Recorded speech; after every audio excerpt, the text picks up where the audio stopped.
Yangi O'zbekiston. Inson qadri uchun. Yangi O'zbekiston. Raqamlarda.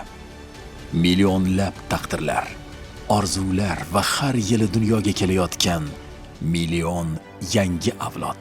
Bu bizning O'zbekiston. Tog'ning ustida yurganingizda uning mahobatini sezmaysiz. Kundalik tashvishlar bilan bo'lib, qanday ulkan davonlardan o'tganimizni unutamiz. Butun O'zbekiston 10 yildan buyon o'zini yangilab boryapti. Yechim izlayapti.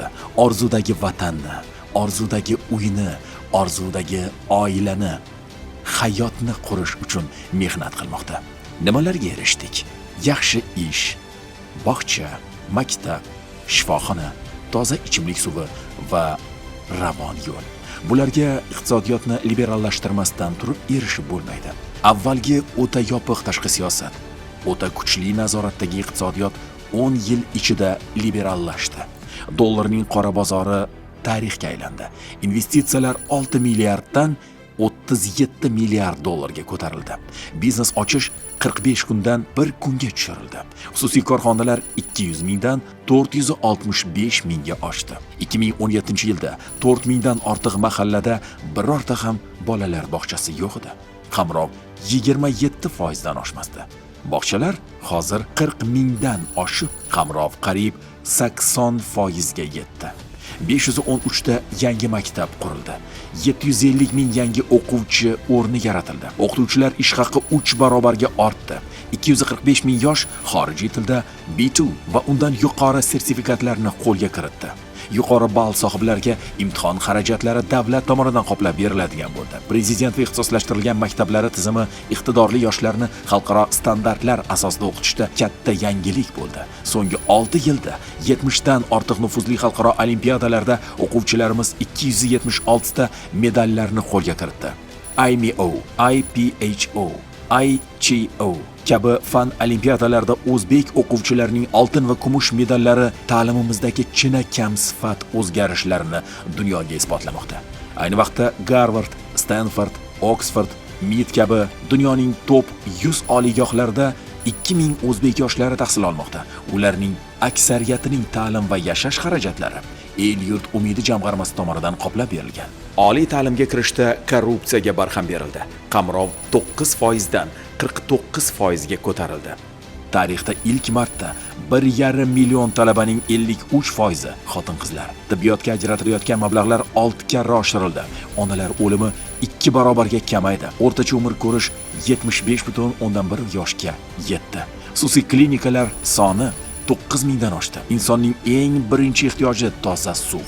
7,7 million kishi ilk marta markazlashgan ichimlik suvi bilan ta'minlandi.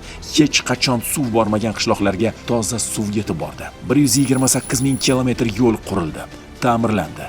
2100 dan ortiq ko'prik yangilandi. Odamlarning bir umrlik orzusi yangi uylar qurila boshlandi. 15 ming yangi ko'p qavatli uyda 647 ming oilaning endi vatan ichra kichik vatani bor. Yurtimizdagi 9 mingdan ortiq mahallada ijtimoiy himoya, kambag'allikni qisqartirish, bandlikni ta'minlash kabi eng muhim yo'nalishlarda odamlarga yordam beruvchi mahalla yettiligi tizimi ish boshladi. Davlat idoralaridagi ovoragarchiliklarga barham berildi. 800 ta davlat xizmati onlaynga o'tkazildi.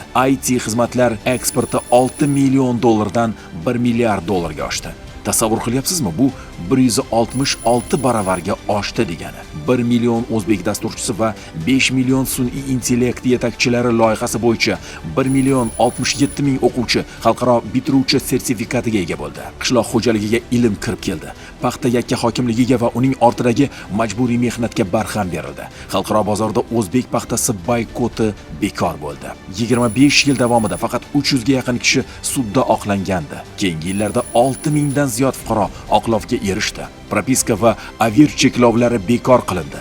Taqdir taqozosi bilan fuqaroligi bo'lmagan 80 ming kishiga O'zbekiston pasporti berildi.